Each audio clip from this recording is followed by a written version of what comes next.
The only one that I couldn't really get down pat, I couldn't be Wonder Woman because she was a woman. I didn't have that outfit. You know, I didn't want nobody to make fun of me, so I just became Batman, Spider-Man. I mean, Spider-Man, I couldn't climb the wall. You know, when I first started watching the cartoon and everything, Spider-Man, I was like, wow, how can somebody get big like that with a spider and then shooting out webs and going to save everybody in the whole city? I asked God, I say, God, if I get a chance to do that work, and I go. He said, well, all I want you to do is just save yourself out of your room. Okay. I mean, you know, kids, they'll try to jump and try to do everything, even like wrestling. You know, when wrestling come on, kids try to do wrestling moves and stuff. Like me, I remember one time I tried to do a wrestling move on myself. I killed myself, but y'all seen the other life of it. I'm just saying. Y'all know about keys? Keys that you got on, like, to open your door and everything? Well, I'm going to tell y'all a true story. When I was little, and it's a true story, I got a laugh too. When I was a little boy, my mom used to work at Waterburg over here off of Jacksboro Highway in Lake Worth. I'm pretty sure you know where that is. But anyway, my mom had left me and my brothers the key to the house. And me being I got two older brothers, so I'm the baby boy out of my family. And my older brothers, they were like, Steven, we're going to leave you the key to the house. We'll be right back. We're going around the corner. So they left the key to the house. You know, but it was just one key on that keychain.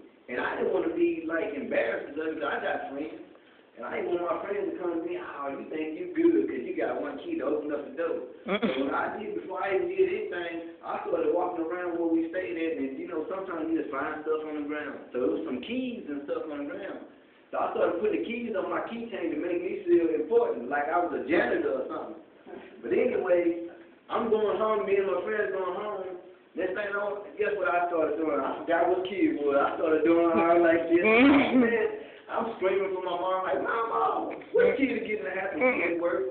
Oh, man. So when I finally got in, I told my friends, y'all want to get you a soda out of there. Let's go to the refrigerator. We got to get you a soda out of there. Get you a soda. But we didn't have no soda, so they just got water. I mean, water's good for you. Soda got a lot of acid in it. I didn't want them to blow up and they say I did it. No, don't do that. You know, like my grandmother tell me. My grandmother, she was a preacher's wife. My grandfather was a preacher. I mean, he just passed away this year, but to me, he's still preaching because he's preaching inside of me just coming out. But anyway, my grandmother, she used to always try to tell me time. You know, like okay, like right now it's going to be 2:30.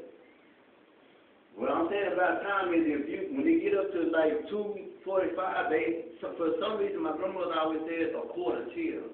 She's like, well, it's a quarter till this time. And I'm looking because she taught me how to, tell the time.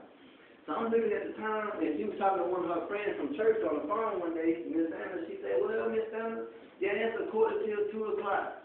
And I'm looking at the time, I'm like, man, let's say 5, 10, 15. I said, ooh, I got to tell Miss Anna, Granny just lied to her. I said, Granny, you got the time wrong. It's 2:45, so she got 15 minutes, not a quarter till. My grandma, sometimes you just get a little slight pop up beside the head. My grandma say, you don't play with God's time like that. And ever since then, I don't play with God's time. I don't encourage this 2 o'clock. I tell somebody it's a quarter till 3. That's how fast time goes. I'm for real. I mean, it just stick with me all the time. The other day, I told Mama that I was coming to work. I said, oh, I got like 15 minutes. I said, no, it's a quarter till. And when I showed up late, they say, Steve, why you show up late? I said, well, you got to blame that on my grandma. She got me confused. I said, I don't know what time it is. What time is it? It's time for you to go to work. Okay, thank you. I came straight to work. Yeah. Do anybody here like French fries? Yeah. French fries with ketchup? No. Oh, you like it with ketchup? Yeah. Oh, me too. You have some? Oh, okay. When you laugh, you remind me of Eddie. Eddie Murphy? Yeah, you remind me of me too. Y'all know what this Walmart is down the street, right? And this will be the last one, because I have to do a carpet in a little bit. I'm looking at the time, and I say quarter till. But the Walmart down the street from where we is off of Altamira.